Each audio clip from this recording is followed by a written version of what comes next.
My dear friends, Friday again.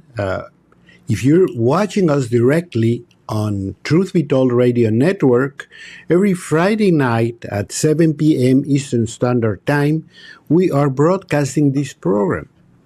But you can listen or watch it, whatever is your preference, the following morning at 9:30 a.m. Eastern Standard Time, if you missed it for any reason, or if you are with the normal current way of doing things, you do it whenever it pleases you to do it, then you go to Spotify and search for Truth Be Told Radio Network, and you can listen to us, you can watch these programs, these broadcasts anytime you want. They're also available on Facebook and Twitter and Instagram, whatever is the social media of your choice. All you have to do is look for me. I am Dr. Rodrigo Rodriguez, Medical Director of BioCare Hospital. And if you look for me, if you look for the hospital, you're going to find a huge number, over 150 programs that deal with what should worry us the most. Being healthy, continue to be healthy, have a long and productive life, but make it enjoyable. You don't want to live many, many years bedridden with tubes around you and oxygen flowing constantly, 24 hours, 7, etc. You want to enjoy life. And enjoyment can only come from health. And that comes in a big proportion from lifestyle. Why is that? Well, it used to be that we lost a lot of lives in the past due to problems like malnutrition. Children died in huge amounts. Mothers died just having a child. And once you were born, your chances of being an adult were really low. Let alone the fact that once you're an adult and you're in good shape, you get something like tuberculosis or leprosy or whatever of those terrible infectious diseases, and you died. We have typhoid. We had, you name it. We had so many infections that were plaguing us that we were really having problems. I cannot tell you exactly the numbers of how many women die just giving birth, let's say 100, 150 years ago. But they were very, very big. And children mortality, even as I was growing up as a doctor, I distinctly remember that we were considering that only 1 out of 2 children could survive the first month after birth. And that was mainly due to nutritional problems, to infectious problems, and so on. Then one day, some magnificent researchers found that we could kill bacteria, that we could kill fungi, and that with that we could conquer infectious diseases. And this goes back to the 1930s when sulfa drugs were discovered. Those of you that are my age will remember distinctly the sulfa drugs, as my mother would give it to us. And when sulfa drugs appeared, things started to change because a lot of the mild infections got under control. But then came the big discovery, penicillin. No wonder that the discoverer of penicillin is buried at Westminster Cathedral. I mean, he deserves it. He deserves that honor. He saved so many lives. Sir Alexander Fleming. He was working in his lab, and then he discovered that one of his cultures had been contaminated with a fungi, and when he looked at the fungi, it is a very common fungus, very, very common. We find it in the kitchen in every household, We have sometimes left bread in the kitchen, and all of a sudden you look at these little white little threads that develop on this thing. Well, that's exactly the type of fungi that just ruined the cultures this man was doing. But to his surprise, he saw that around that infectious part, that infected part, the bacteria didn't grow. There was a big halo of no growth because that fungus was in there.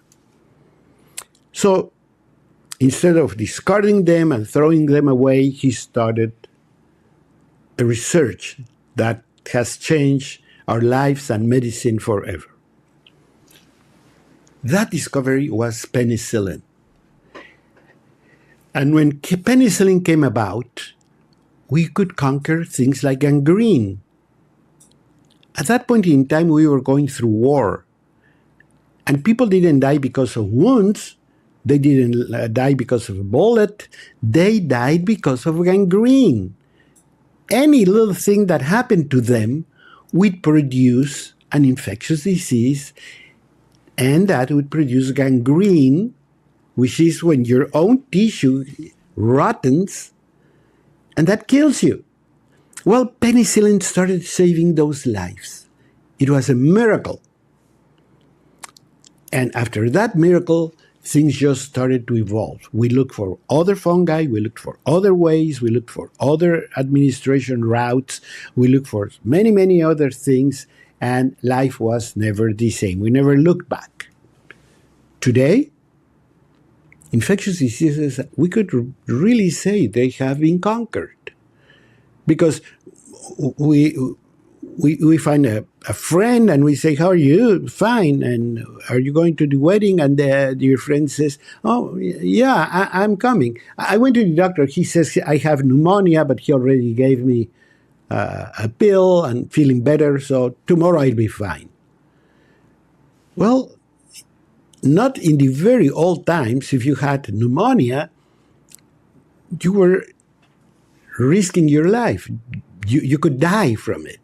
And you would have to go home and you have to be indoors and you have to take very good care of yourself for a couple of weeks and pray that you would be able to make it. Now it's, no problem. Oh, sure, I got pneumonia, but the doctor gave me a pill, I'm fine. Did you skip work? Did you skip your... No. I went about my life as every day.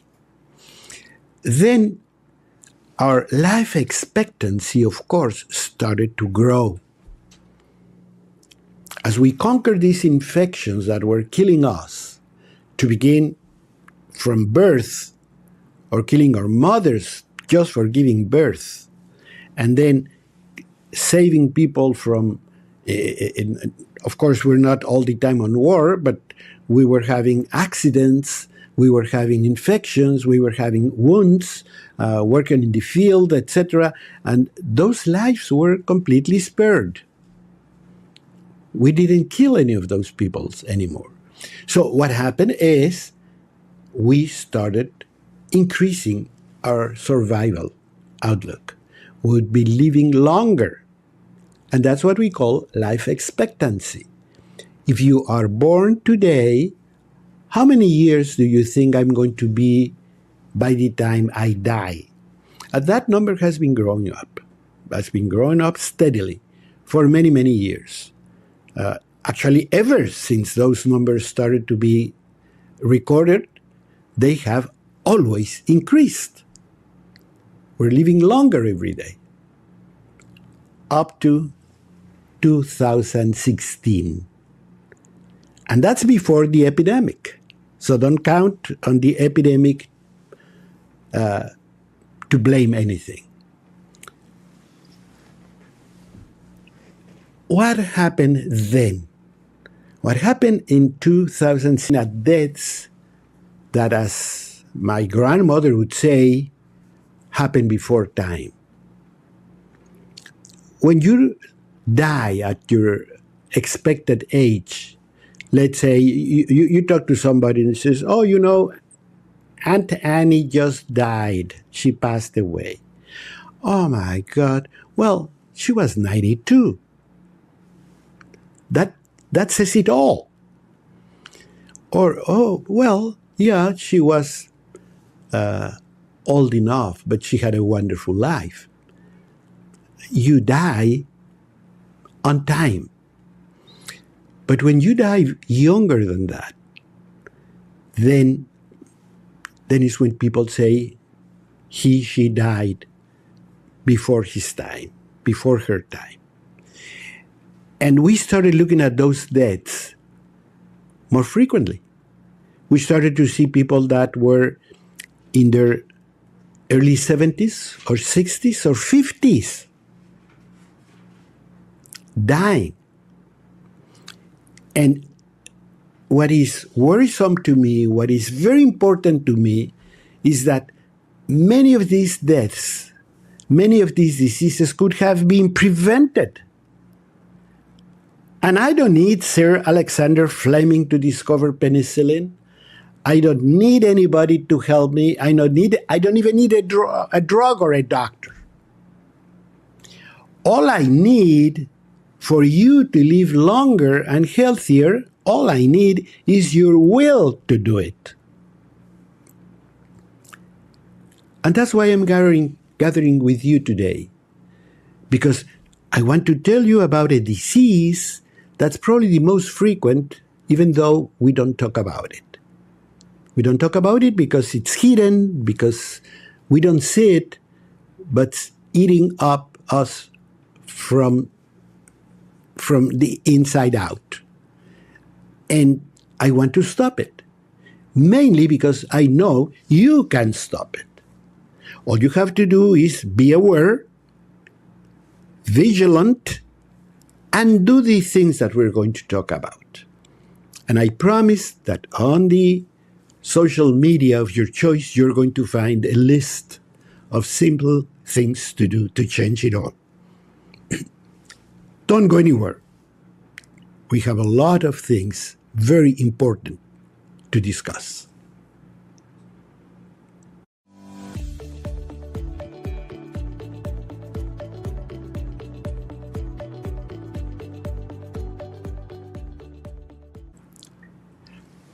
I hope I have your attention. I hope I have your undivided attention. Because this is a very important message. It's very important information. I was telling you that in the old times when infections ran rampant on the surface of the earth, many people died because of these problems. Gangrene, postpartum fever, tuberculosis, typhoid, salmonellosis, you name it. Those were the killers of the world. Actually, tuberculosis was for over 100 years the number one killer. And you see it in the opera, you see it in novels, you see it in a lot of things, how people died very young, before your time, of this terrible tuberculosis infection. And I was telling you about the discovery of antibiotics. First in Germany with the sulfa drugs, then in England with penicillin. I was telling you that Sir Alexander Fleming is actually buried at Westminster Cathedral. And I think he deserves nothing less. This is a man that changed our lives, changed our lifestyles. We could do a lot more things now, and saved millions and millions, and he still is saving millions of lives every day. But in today's environment, what I see is that up to 2016, our expectancy for life were always going up. If in this year we were expecting to be 72, in 2-3 years our expectancy was 73 and 4, and you name it. We're always expecting to live longer than before. And certainly, this is a very important truth, and you correct me if you think I'm wrong. But I know you won't believe I'm wrong. Certainly, one thing that we always have taken for granted is that I'm going to bury my parents. Because that's the order. They're older than I am. So they're going to very likely die before I die. And when that doesn't happen, it becomes a real tragedy.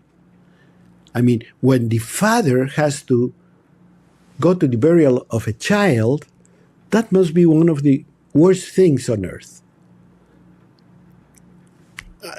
My mother used to say that we don't even have a word for it. When you lose your parents, you're an orphan. When you lose your spouse, you're a widow or a widower. How you call somebody that loses a child? We don't even have a word for it. We don't even want to mention it. And what we're coming to is to a very small but gradual descent, lowering of life expectancy in America, beginning in 2016, before the pandemics. So you cannot blame COVID for that one. What happens is that we have been making lifestyle changes, taking advantage of a very resilient, resistant, and very well-made body that God gave us. And you say, oh, I can get away with this, I can get away with that, I can drink, I can smoke, I can party all night. After all, tomorrow morning I'm going to take 3 cups of coffee, or I'm going to take a pill to wake up, or worse, I'm going to go to drugs. Even legal drugs. Many people take legal drugs to help them get away with their problems. And you tell them, well, you have this problem. What are you doing? Oh, I went to the doctor and he gave me a pill. Why? Because we don't care, period. We don't see the problem that's being developing. And I was telling you that we're talking about one of the most frequent disorders in America that nobody sees because it's kind of hidden. And that is fatty liver. You probably have heard the word. You probably have a friend, neighbor, or even yourself who went to the doctor and your doctor says, well, I think you have fatty liver. But in a very nonchalant way. We don't challenge the diagnosis. Oh, okay. And I talk to patients every day, and I talk to friends, and they told me I have fatty liver. But I think that's really not important, right? Of course it is important. The liver is the master gland of the body.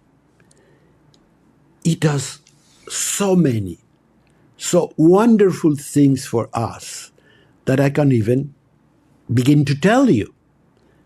But we all know that our liver takes a big part of our abdominal cavity. It's a huge organ because we need each and every cell of that liver to function well. It is like the customs, the police, the garbage, the disposer, the detoxificator, the everything in the body. Just about everything happens in the body is going to go through the liver.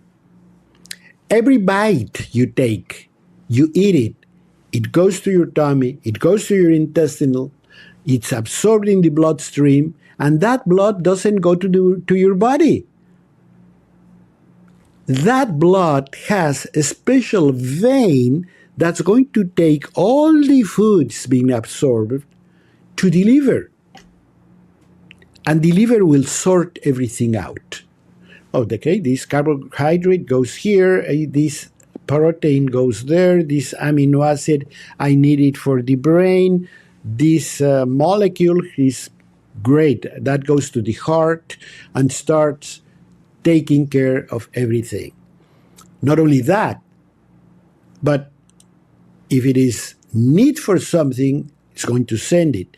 If there's not need for something, but you might need it in the future, we'll store it somewhere. That's why it's a huge organ. It can keep it somewhere. And then it can change it. Oh my God, I have a lot of these, but I'm losing protein. I'm going to turn this into protein. Or I'm going to turn protein into energy.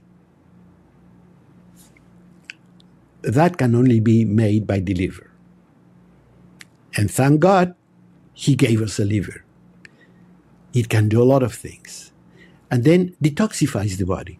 Every single substance that goes through the liver that shouldn't be there, it's going to be expelled right away. And sometimes those molecules are very difficult to get rid of. Well, have you ever seen that when you send some criminal people, let's say on a plane or something like that, that there's a marshal on their side? And that they put these things in the wrist so he will not run away? Well, that's what the liver does. It takes a toxic substance that doesn't want to leave the body and puts a special protein attached to it and then gets rid of the protein that, of course, will take that bad guy with it. And it's going to be expelled out of the body. It's the master detoxificator of the body. What would we do without our liver? I'm going to tell you what. You're going to be dead. If your liver gets to a point where it doesn't work that well anymore, then what's going to happen is that you're going to start getting very toxic, very, very toxic. People lose their mind. People don't know where they are. People get very sick. People start getting swollen. People start not getting, they get too much of this, too little of that. It really becomes a tragedy. And every doctor can tell you that when we see a real liver insufficiency, a real liver failure, it's a tragedy. It's a real tragedy how these people go. Just because we don't have a liver. That's how important it is. So, you take care of your liver is going to take care of you. The problem is that being so wonderful, so resilient, so capable of healing, you can do a lot of damage. The liver can take a lot of punishment and still heal back, bounce back, and still heal, that we take it for granted. So you say, oh, I've been drinking this long and nothing has happened. Oh, I've done this, that. I have patients that I have known for years, that I have told them, don't do this, don't do that. Help me with this, help me with that. Don't pay attention.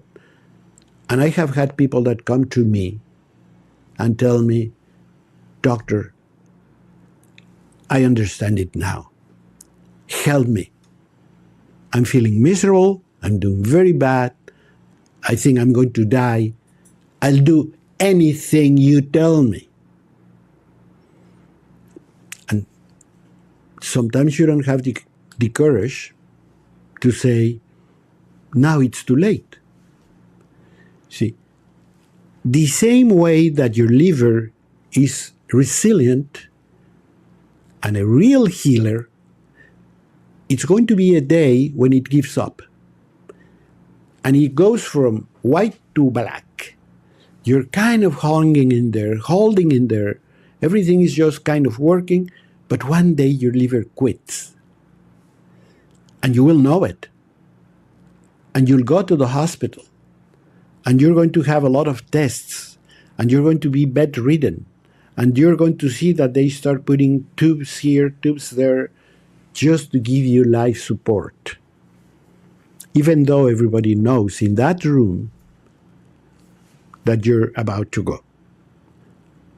So don't wait to that moment. Don't wait to the moment when you say, doctor, I'll do anything you tell me. Call me before that time. Give me a call and say, doctor, I've been doing this. This is like confession.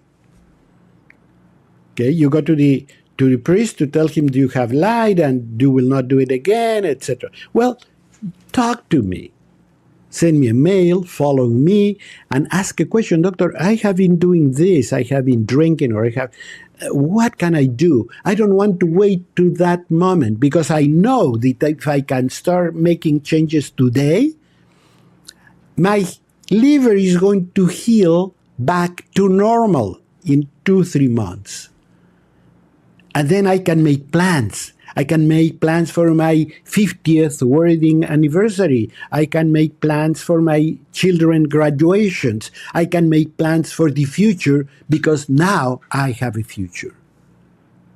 Give me a call. Contact me. Follow me. We have a lot of things to talk about.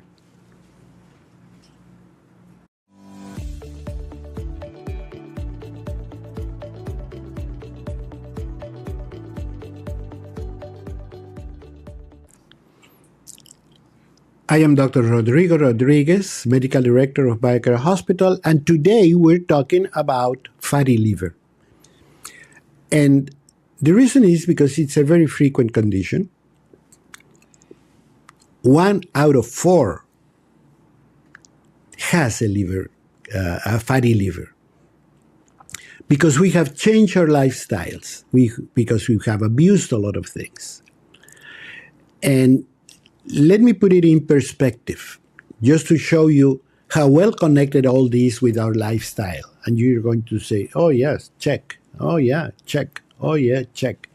I'm going to talk about the conditions that go with fatty liver, that they're really concurrent, they really share prevalence, they really are like buddies. And you're going to say, oh yeah, it makes sense. Makes sense. Which are they? Diabetes, high blood pressure, and obesity, overweight. And then when you think of it, you say, yeah, all of this makes a lot of sense, because our lifestyle always goes to those areas. The first symptom we have to be aware, because it's a symptom.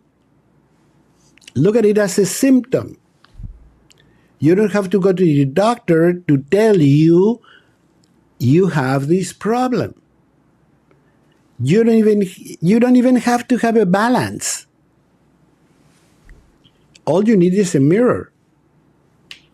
All you need is an honest friend or family member that tells you you are gaining weight. All you need is your belt. All you need is to go to buy pants and they tell you, no, you're not 38 anymore. Now you are 42. Those all should be very important warnings. But don't take it nonchalant. Don't say, oh, okay. You have to stop and think. What am I doing? I'm 45. I'm 55. How's everything else? If I have gained 10, 15, 20 pounds, what's happening within? What am I doing to my body? I better go and check my blood sugar. But not only the finger test, because that's a steady picture of where you are right now. It could be higher or lower. It's not going to give you the full picture. No, you have to go to your doctor and say, doctor, I want to make tests that will let me know what are my chances of developing diabetes or sugar metabolic problems. And he's going to do a couple of blood tests, very simple. And he's going to tell you, yes, you are at risk or you are fine. Either way, if you have some risk, you have to do something about it. But even if you're fine, that doesn't mean you can go on. You have to say, God, I thank you. and I promise you I will keep my body that way. Exactly the same way you gave my body to me. I'm going to honor the gift of life by making sure I keep my body in good shape. So either way, the doctor tells you you are at risk or you're normal, you can say, okay, I have to do something to return to normality, or thank God, but I'm going to double my effort to make sure it continues to be that way. So it's not that simple as, oh, I'm fine, let's go drinking. Then, when all these metabolic problems arise, and all of them are manifested by obesity, then you know your liver is doing an extra work. And probably, I have said it many times, I don't have anything against anybody being fat. Okay? Nothing. I'm not judgmental. I'm not cosmetic oriented. I'm not anything. But when I see a person with overweight or obesity, it tells me story. You look at people like this and you say, what do they eat? How much do they exercise? How much care they take of their bodies? And what kind of toxics they're putting in their lives? Tobacco, alcohol, and write down this one as a common toxic, socially accepted. Soda pop. I don't care if it's diet or it's regular. If you're drinking soda pop, you're intoxicating your body one way or another, because it's not the calories. I want you to get that very clearly in your mind. Many people tell me, oh, but I only take soda, diet soda. Okay, let me tell you what. That fools your mouth, because when you drink it, you think it's sweet. Tasty. Good. I hear it all the time. Oh, have you tried this diet soda? It's so good. You don't notice the difference. You don't. Your brain does. Why your brain? Because when we put something in the mouth, we immediately send information to the brain. He's the master. He's the CEO. We have to let them know that you have put something sweet in your mouth. Your tongue, your mouth doesn't know if it's artificial sweetener, sugar, or honey. Doesn't know the difference. It's sweet, and it tells the brain there's sweets in the mouth. So tells the pancreas, get ready, because sugars are coming. And I say sugars because could be many different types of sugars. Sugars are coming your way. So the pancreas starts producing insulin. But you didn't take anything. You just fooled your mouth with the taste, but not your brain. So the brain ordered the pancreas to produce insulin, and the insulin goes to the bloodstream. But where's the sugar? There's no sugar. And here goes again the liver, the poor liver that says, oh my God, we have all this insulin. There's no sugar. That insulin has nothing to do. What am I going to do? That insulin starts turning things in your body into fats. Not only that, but starts depositing those fats in the liver. And it gets a point where the liver has so much fat deposits, fatty liver, that's what we're talking about, that starts sending the fat where? To your abdominal circumference. And that's when you see those love handles growing. That fat shouldn't be there. Sometimes I say, I just saw last week a kid, very slim, very nice guy, strong. He looked very well, and he had a very tight shirt. And I told him, I said, guess you drink a good amount of soda. And he says, yes, but always diet. I said, you see that wheel around your waistline? He said, yeah, I'm going to the gym. I try to get rid of it. I'm having problems with that. I said, that's because of your soda. That's because of your diet soda. So you want to change something very good in your life? Throw it to the garbage can. Some people tell me, I have never tried it, but a lot of people talk about it, that's very good to clean your toilet. Well, use it to clean your toilet. It'll produce no harm in there. But if you drink it, if it's sweet, you're producing a problem. We were meant to drink water. And I almost laugh because two things have happened in my observation. When in Mexico they raised the taxes for soda pop, people said, oh my God, they're raising the taxes for soda pop. What are we going to drink now? Water. Isn't that a simple answer? And the other one, tell me if I'm lying, one of the most difficult things to get when you visit a house or a friend is a glass of water.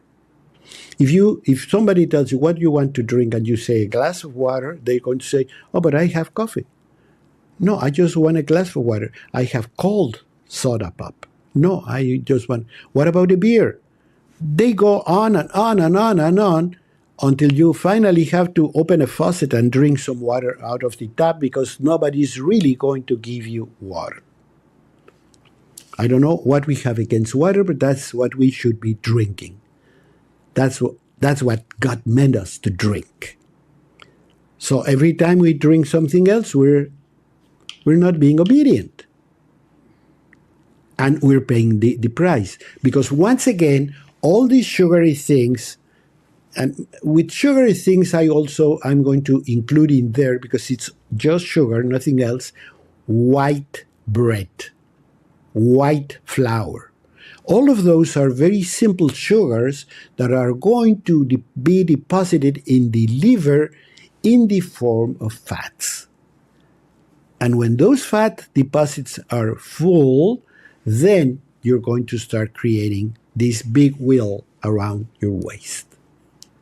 So don't let your body suffer this. It is a very small, I could say, sacrifice. It is not, but if you take it that way, it's a very small price to pay for a lot of health. Drink water, only water. Because these fat deposits are going to turn into scar.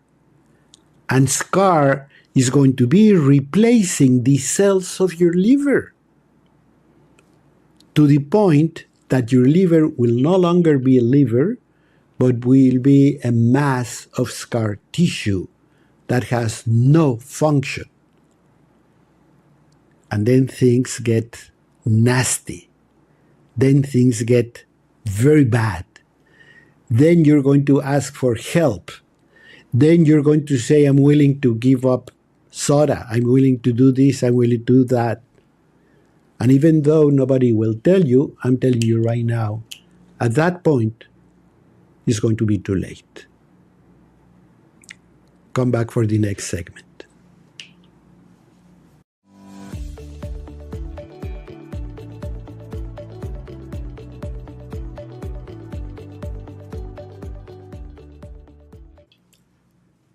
My friends, we have been talking today about fatty liver.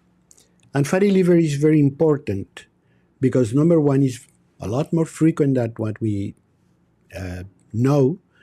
And second, because along with the problem of high blood pressure, it's a silent killer It's very difficult to know you have a problem with your liver. And thirdly, because in big part, the problems of the liver and the answers to the liver depend on you. You're the only one that can make the big change. Not the doctor, not a drug, nothing. Don't let anybody tell you different than that. It is you who can make the big change. You who can prevent the whole problem, and you who can help it and solve it completely. That's why I have this.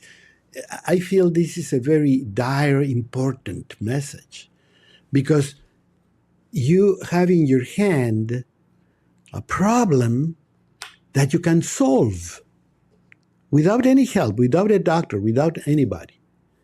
So that's why you have to know about it, because the awareness, the vigilance of your liver function and the willingness to help it can make a very healthy you.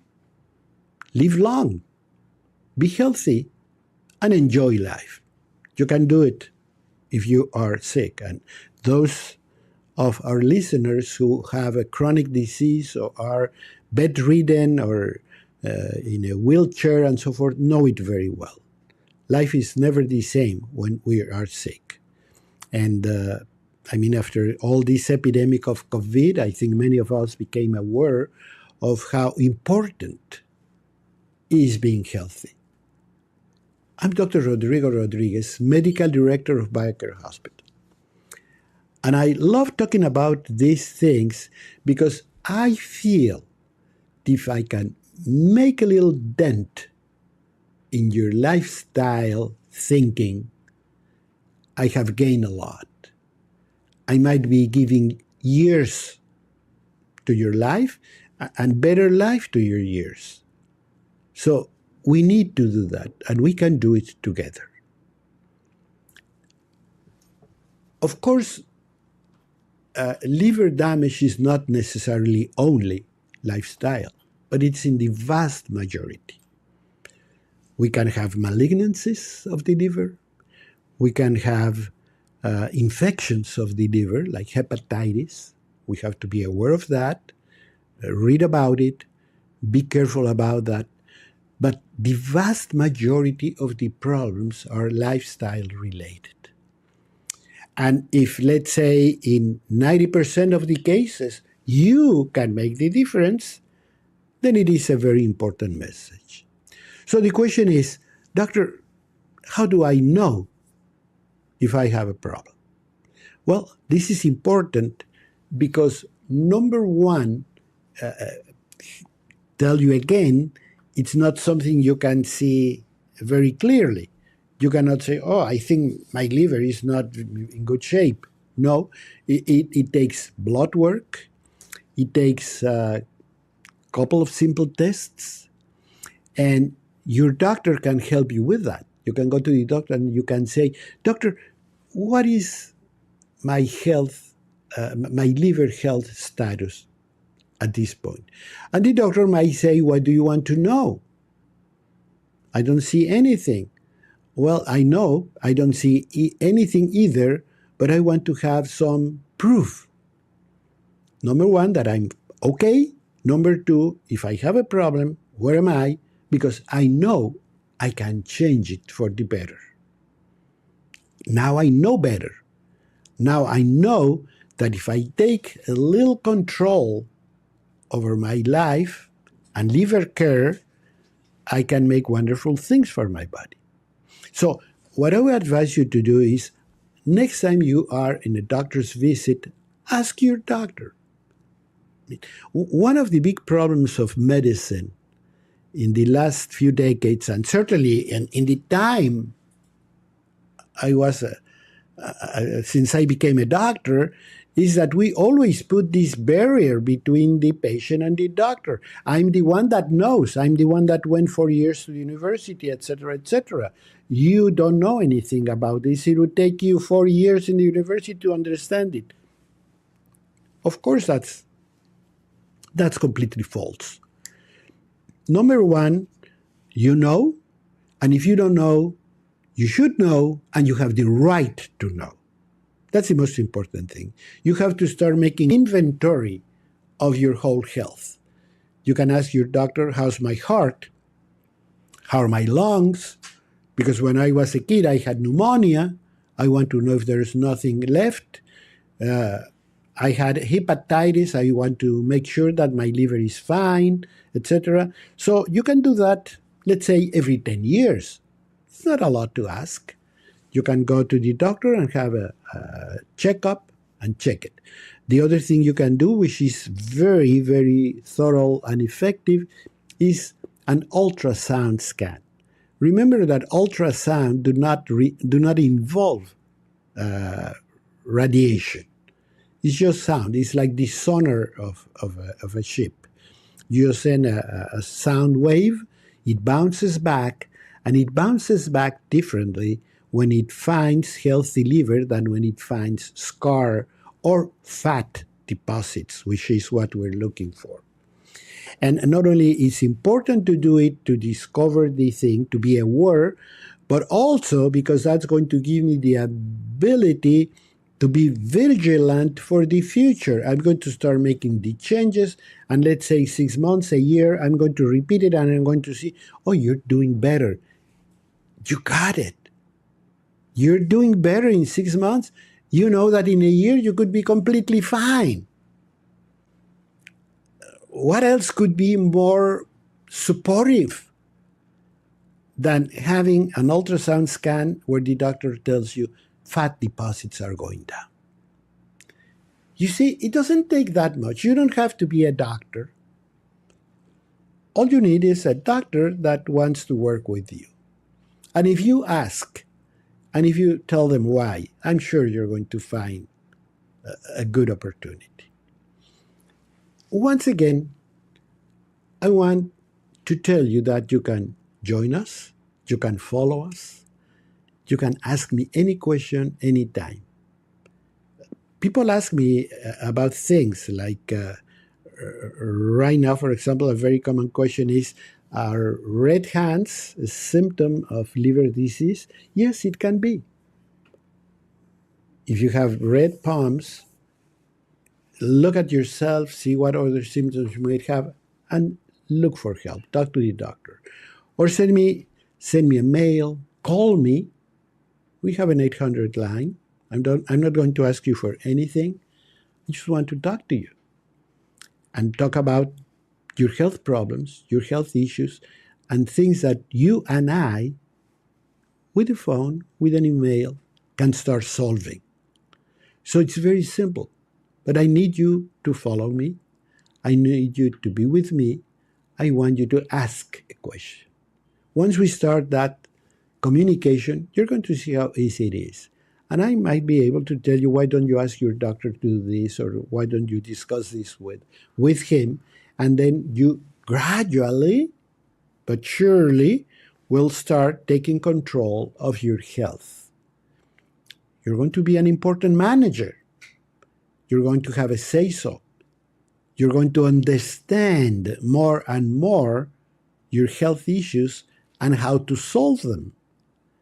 But the best part is you're going to live longer, healthier, and hopefully you're going to be able to help members of your family. There are situations where liver involvement begins to be serious. That's the time for BioCare. That's the time for you to give us a call and say, the doctor said I have certain involvement with fat deposits in my liver and I'm overweight, I might be diabetic, whatever. This is the time for BioCare. You need a hospital. You need a hospital that understands metabolic processes. And that hospital is BioCare. You give us a call, you come in here. Don't go on vacation this year on a cruise line. Go to BioCare on vacation and eat well and have beautiful meals, but all of them perfectly balanced and in consideration to whatever metabolic problem you have. So you're going to have enjoyment as you get healthier. And you might have oxidative therapies, hyperbaric oxygen, chelation therapy, because many times if you have this sort of a problem, they go hand in hand. You might have fat deposits in your arterial walls, in your heart, or even your brain. So we start to cleanse your body. We can start helping your body to get back to normal. And you're going to notice it. That's the most important thing. By the time you leave the hospital, people always tell me, why didn't I do this before? Why didn't I hear of it before? And they go home very excited because they see that they can control and manage their health in a very positive way. But in some cases, the best thing to do is to check in the hospital, be completely, thoroughly tested, to have your scans for the liver, to know where the liver function is, and how we can start changing it. And before you go home, you're going to see the difference. And when you go home, you will continue to improve. You're going to see how things continue to improve. So all you need is, I'm just a click away. I'm just a phone call away. So don't miss the opportunity. Don't say, I'll do it someday. Do it today. Do it tomorrow morning. Talk about it with your family, with your friends, with your church members or co-workers, and tell them, have you ever thought of this? You see? Particularly those that take soda pop.